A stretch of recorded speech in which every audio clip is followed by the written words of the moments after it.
What does Bakura teach us about understanding another perspective through cooperative gameplay? What if you and your co-op partner are playing the same game together, but each of you see a completely different world? In Bakura, this happens. It's a co-op puzzle game where you and your partner play on a separate screen, but get a completely different view of the same world. What you might seem as a bloodthirsty robot trying to kill you, might seem like a cute dog stroll in the park to the other player. And that's not just a design choice, it changes how you play, how you think, and most importantly, how you talk to each other. You might think, oh, let me push this bouncy springy plushie down so I can help my friend get up here. Yeah, that's not gonna work. Bakura makes perspective the real piece of the puzzle. In this analysis, I look how Bakura Co-op forces players to really put themselves in each other's shoes. It all starts when you run away with your friend. On your travels, you find a dead deer on the ground. Like any normal kid or teenager would, you go closer to investigate the deer. But the fumes of the dead body start to get to you and you both faint.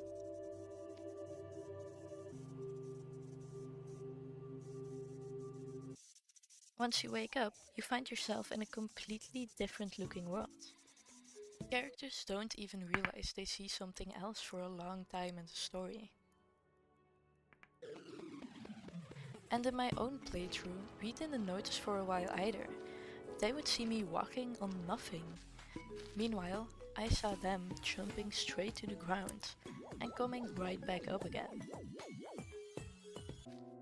After a while, the characters in the story realize that they are seeing different things. After this cutscene, the actual interesting puzzles of the game will start.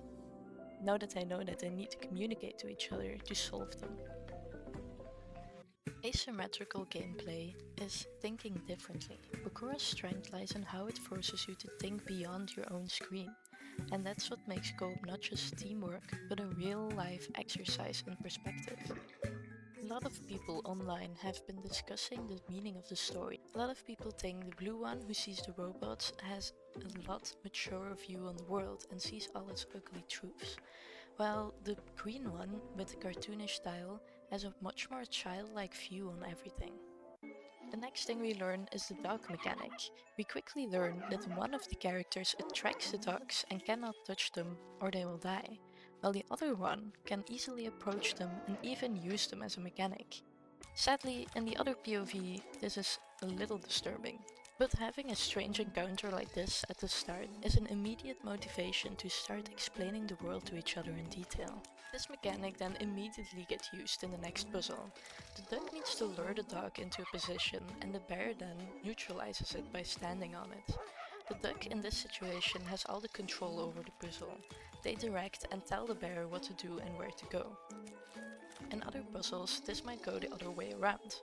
And sometimes they both have an equal amount of control over the puzzle.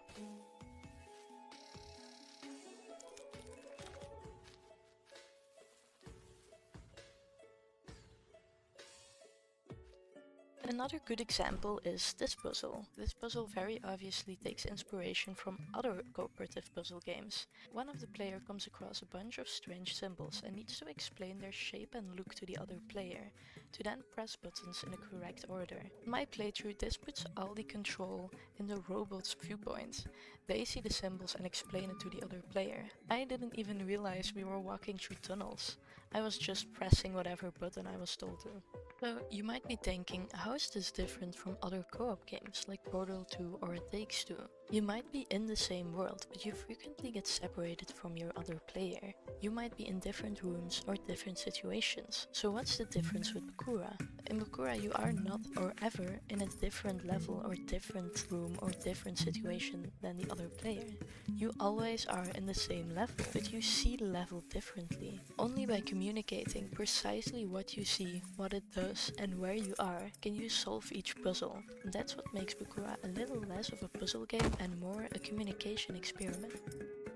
The longer you play, the more you start to realize that the different POVs and the different vibes of the two players really impact how you're playing the game.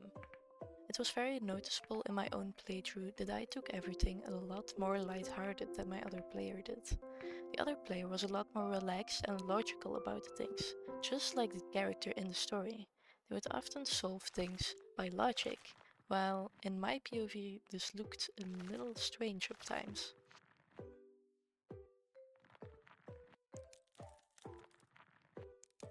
Even in the background music we can obviously tell the difference between the two POVs.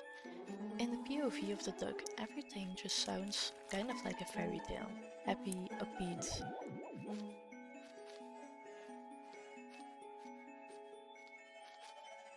But if we look at the robot's POV, everything sounds very calm and relaxing.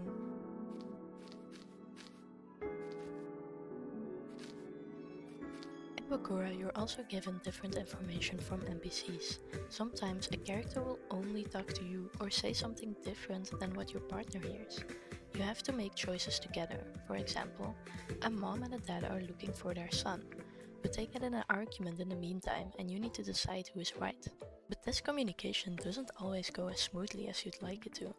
A good example is from this YouTuber that has this exact problem.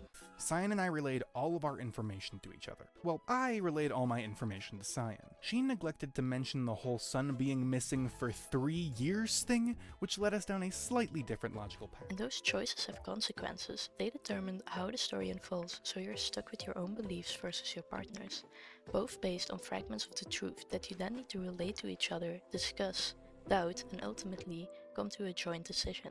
And that's exactly what Bakura does so well. It forces you to think together and not just about puzzles, but about understanding each other's world. This game really shows you how greatly your environment and experiences can impact your choices and the way you carry yourself through life. As the blue character had divorced and absent parents and had to always take care of himself, he sees everything less colorful, slow, and ugly, and his solutions and way of playing are very mature and logical. While the green player has had a very sheltered life, he sees everything how he wishes it was, fun and colorful. The experience I had playing one character was very different than playing the other one. You completely get pulled into the mood and thinking style of your character. This game took the concept of perspective and used it to its maximum capacity.